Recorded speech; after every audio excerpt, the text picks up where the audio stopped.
Marley from the Energy Boutique with your energy forecast for Wednesday, January 1st. So welcome to the new Gregorian New Year, and of course, welcome to the first day of January. We have a lot of different energies kind of swirling at this particular moment and coming into a new year. Definitely hopes, wishes, and dreams for a better year. Although there is this encouraging energy to take action, to make moves, to start kind of, initiating new beginnings, we're not actually being supported in doing so. I am going to recommend, if you haven't already, to take a listen to the 2025 year ahead overview that I've put out there. Of course, download your January energy guide tailored for your zodiac sign. And of course, I still have this workshop that is being launched to understand where some of the major astrology is taking place in your chart over on my Patreon. We're going live January 1st at 3 p.m. Atlantic Standard Time. And of course, if you can't catch it live, that particular course content will be there throughout the year whenever you are interested. So, of course, there is a January intro overview that I've put out there as well. We have a lot of highs taking place, a lot of shifting taking place, a lot of transformations taking place. And if we've learned anything, albeit probably the hard way, is that we have to stay ahead of the game. It is definitely better to roll than to be dragged. And so we're coming into this brand new day, this brand new month, this brand new year under the influence of that new moon in Capricorn energy. If you haven't downloaded that manifesting moon guide, you should probably get on that. Beautiful opportunity. It was the second new moon of the month, the second new moon in Capricorn of the year. And of course, in Capricorn energy, it's all about manifesting, not only for the year to come, but for this next 5-year cycle. So with all of that being said, we do have the moon in this Capricorn energy going void, of course, at 1:03 a.m. Eastern Standard Time. We're shifting into Aquarius energy at 5:51 a.m. And so the interesting part is, of course, everything's heavy and weighted in that earth energy of Capricorn energy. We should have been illuminated to where it is that we feel held back, blocked, limited, and restricted in an Aquarius energy. We get an emotional detachment in order for us to act as the observer, to see our lives from a different perspective and come up with some solutions on how it is that we're going to break free, how it is that we're going to make some improvements, some adjustments in order to align us with our greater, grander goal, vision, and dream. There are 9 different aspects taking place here today. All 9 involve the moon, making it a moon day, which means that this is a time for emotional refinement and alignment. Now, we also have the very last day of Venus, the goddess of love, beauty, worth, pleasure, and money, being in Aquarius energy. She's going to be sitting at that 29 critical crisis karmic degree for the entirety of the day. She is preparing to shift into Pisces energy. And again, there's an astro forecast out for your listening pleasure for that particular energy shift. And of course, your January energy guide. Flip to the very first page. We got a lot of capturing to do because, of course, specifically with this, we're going to have Venus eventually retrograde back into this Pisces energy here in a month or so. And so we do have to capture what is going on for us in our relationships, in our money matters, in our heart space at this time, because we're going to have to come back and revisit these topics and themes in a couple of weeks. So with all of that being said, we have the moon in this Capricorn energy sextiling, which is a beautiful interaction with Neptune, who of course is in his rulership in Pisces energy. We love this because whatever it is that we can dream up, whatever it is that we can envision, imagine, fantasize about, we're actually able to bring it to life through the Capricorn energy. This is going to help us kind of get a visual on what it is that we want to be building towards, what we want to create, what we want to manifest, what we need to bring to life in order to fulfill these wants, needs, and desires of our higher self. Of course, this is the last aspect that the moon in Capricorn is going to make before going void, of course. But as the moon sits in that void, which of course shakes things up, makes us feel a little bit emotionally unstable, uncertain about a lot of things, We have the moon in Capricorn making this beautiful interaction with Venus, who, as I previously mentioned, is at the final degrees of this Aquarius energy. This is us kind of developing a change in heart, a change in our values, a change in our priorities, a change in the path and the direction and the goal, the vision, the dream that we absolutely need to be pursuing. The moon is going to go ahead and make a little bit of an awkward interaction with Jupiter. Jupiter is the planet of growth, expansion, beliefs, abundance, and blessings. He's currently retrograde, a lot of looking back. And in Gemini energy, it's back to old ideas, old projects, old tough love life lessons, old conversations, old ways of looking at life. And of course, the whole goal is to expand upon that particular perspective and understanding. But because this is not the greatest interaction, we're not really seeing the option and the opportunity for growth, for evolvement, for kind of breathing new life into old projects. Instead, we're kind of overwhelmed, if you will, with where do we begin? The moon is going to semi-square, create a little bit of tension and conflict with Saturn. Saturn, of course, in his rulership over Capricorn season, over this new moon in Capricorn. We have the Lord of Karma ruling over roles, responsibilities, systems, structures, foundations, and belief systems.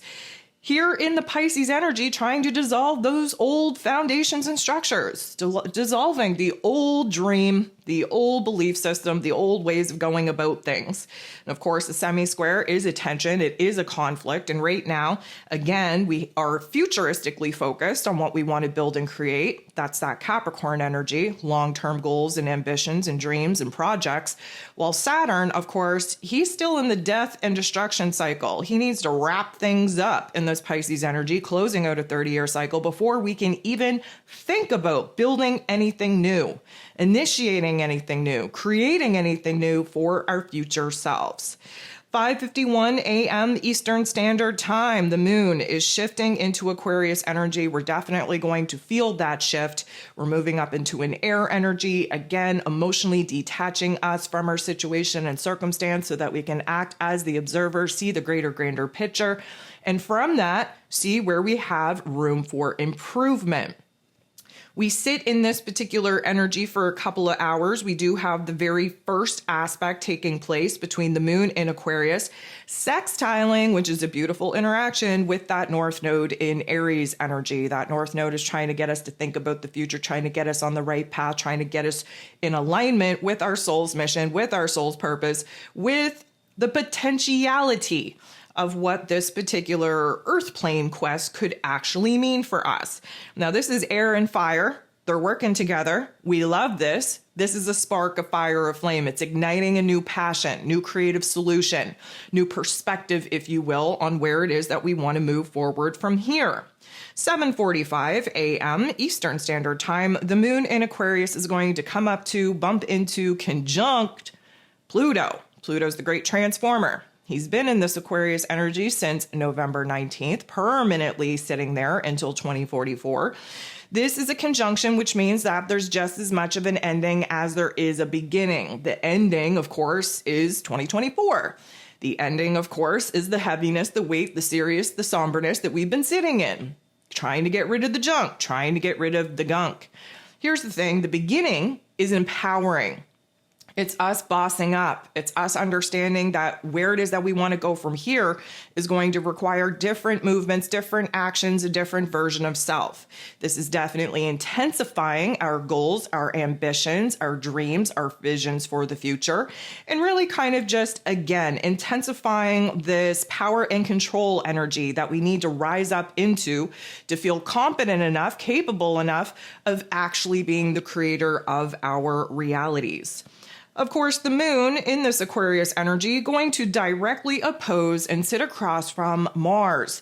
Mars is the god of war, ruling over our physical energy, our drive, our passion, our desire. He's currently retrograde, again, sitting on the bench, observing the game, no actions to be made. And he's in Leo energy of this particular juncture. Leo energy, the heart and soul of the zodiac. Again, we're having a major change of heart. We have to reassess what our emotional fuel actually is pushing us to do, pushing us to pursue. We have to figure out whether or not the path that we were currently pursuing or want to be pursuing, whether or not that belongs to the higher self, to the soul space, to the heart space, or whether or not it's the ego's wants, needs, or desires. Of course, this is an opposition. It doesn't feel good. It's not supposed to. It's supposed to highlight for us what it is that we feel like we want to be doing for our own damn selves versus what it is that we think we should be doing according to everyone else. This is going to bring out some triggers, some activation, some restlessness, some fears, some aggressions, if you will, because again, Mars does not appreciate being sat on the bench. He wants to take action. He wants to make moves. But again, this is a very important time of building and cultivating the goal, the vision, the dream within us, and the energy, the passion, the desire needed in order to actually see this new chapter through. The moon is then going to semi-square Mercury. Mercury, of course, ruler of the mental plane, ruler of information communication, how it is that we express ourselves, finally getting up to speed here, breaking out of this post-shadow period. And we, between the moon being our heart space and Mercury being our head space, are not on the same page. A lot of the reason of this, yes, Sag energy and Aquarius energy are both kind of focused on the future. However, the Sag energy that Mercury is in is kind of leaning more into hopes and wishes and dreams, like understanding whatever it is that we can dream up, that we could definitely achieve it. However, the intellectual part of us, the Aquarius energy, knows that we have to do a lot more than just sit around hoping and wishing and dreaming. We actually have to take action. We have to make adjustments. We have to make improvements. We have to have power and control over the smaller details in our present day if we stand a chance in hell of aligning with that goal, that vision, that dream. So we are definitely not on the same page in our inner realm where our heart and our head are concerned. And of course, we're going to sit in that funky energy for approximately 2 hours. And then the last aspect that we have popping off here today is a positive one. It's the moon in Aquarius energy, making a very positive interaction with Chiron, the wounded healer, who is now direct in Aries energy. This is helping us with this new version of self. This is helping us to feel, let's call it healed, fixed, repaired, grown enough to actually break away from a lot of the bad habits that we have realized over the last couple of months of Chiron being retrograde. And we, again, in this Aquarius energy, focused on the future and then breaking it down into small manageable pieces so that what we're left with is the improvements and the adjustments that we have to make within ourselves, the way that we operate, the way that we present, the way that we see ourselves, the way that we talk about ourselves, the way that we take care of ourselves.